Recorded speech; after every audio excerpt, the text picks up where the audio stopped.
Il y a une autre phase de l'échec d'Israël. D'un côté, tandis que beaucoup étaient découragés à cause du caractère progressif et prolongé du conflit, il est parfaitement clair que beaucoup d'autres sont entrés dans un état de satisfaction coupable.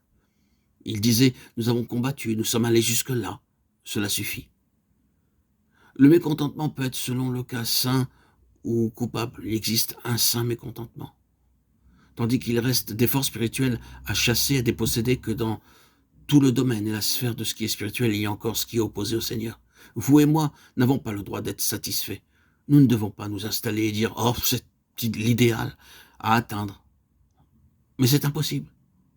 C'est parfaitement bien de voir ce qui devrait être, mais il ne sert à rien d'établir une sorte de conseil de perfection et d'espérer ainsi atteindre ce qui est impossible parmi le peuple de Dieu ou dans notre expérience spirituelle.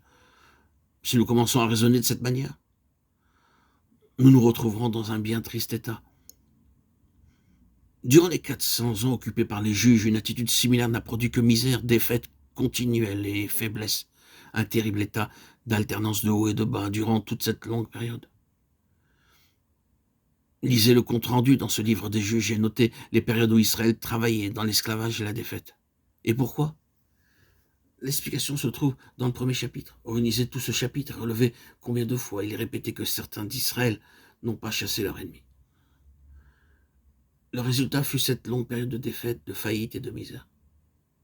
Que s'était-il passé? Ils étaient arrivés à un état de satisfaction coupable. Ils s'étaient dit: oui, l'idéal serait, il est vrai, de posséder le pays entièrement. Mais la mesure actuelle d'occupation semble être tout ce qui est possible de faire. Nous devons accepter les choses comme elles sont. Cela représente pour nous un très sérieux défi en relation avec le témoignage du Seigneur. Nous jetons un coup d'œil sur le monde aujourd'hui, sur ce que nous appelons le monde chrétien, et nous constatons son état, un état qui est vraiment très semblable à celui du temps des juges. Nous voyons des divisions, des faillites dans ce que nous appelons l'Église.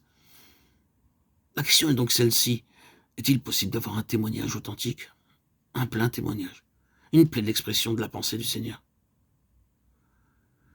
La réponse qui est si souvent donnée peut être énoncée ainsi: oui, cela est l'idéal, mais vous imposez une tâche impossible. Si vous essayez de l'entreprendre, vous ferez mieux d'accepter la situation, de la considérer comme tout en ruine et de vous en accommoder.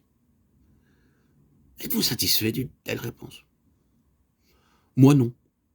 Et j'ai décidé que même si je meurs en essayant je me donnerai pour obtenir une plus pleine expression de la pensée du Seigneur. Pour autant qu'il s'agisse de ma propre vie, elle sera répandue jusqu'au bout afin d'amener son peuple dans la plénitude de sa volonté. Mais je n'accepterai pas cette situation qui, jusqu'à présent, est une situation de pénurie, d'échec, de faillite.